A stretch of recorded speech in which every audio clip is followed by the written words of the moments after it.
धोक्याची घंटा 40शी नंतर प्रत्येक स्त्री आणि पुरुषाच्या आयुष्यामध्ये वाजणारी सगळ्यात मोठी धोक्याची घंटा कोणती माहिती आहे?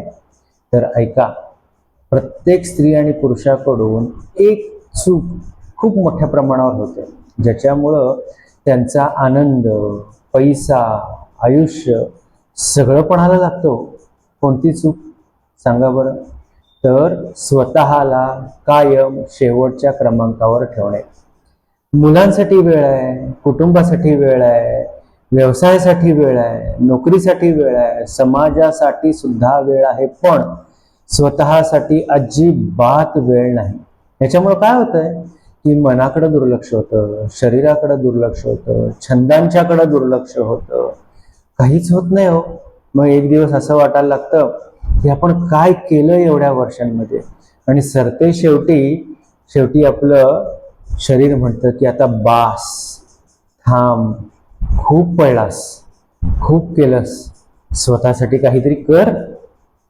आज अनेक स्त्री पुरुष भरपूर पैसा कमवत आहेत, निरनिराळ्या क्षेत्रामध्ये प्रचंड प्रमाणावर यशस्वी आहेत, पण त्यांच्याकडं ज्यावेळेला दिवस संपतो त्यावेळेला ऊर्जा नसते, मनःशांती नसते, कसल्याही प्रकारची ताकद नसते, चिडचिड होते. काय उपयोग आहे सांगा या सगळ्या गोष्टींचा? आणि याच्या मागचं सगळ्यात मोठं कारण म्हणजे कोणीही स्वतःमध्ये गुंतवणूकच केलेली नाहीये. नुसतं सगळ्यांच्यासाठी झटण्यामध्ये सगळा वेळ निघून गेलेला आहे. तर हे जर सगळं थांबवायचं असेल आणि पुन्हा सगळं रिव्हॅम्प करायचं असेल तर काही छोटे छोटे उपाय सांगतो, नक्की करून बघा. ते छोटे उपाय कोणते आहेत माहिती आहे? तर रोज स्वतःच्या शरीरासाठी एक 30 मिनिटं द्या, मनासाठी एक 10 मिनिटं द्या, प्राणायाम करा, योगा करा, ध्यानधारणा करा, फक्त स्वतःच्या श्वासांच्याकडे लक्ष केंद्रित करा, वाचन करा, छंद जोपासा, काहीही करा, पण स्वतःसाठी एक 10 मिनिटं तरी द्या रे बाबांनो, प्लीज कृपा करा आणि स्वतःचं आयुष्य पुन्हा एकदा सुधारण्याच्या मार्गावर आणा. स्वतःवर खर्च करणे हे वेस्ट ऑफ मनी नाही, तर ती गुंतवणूक आहे.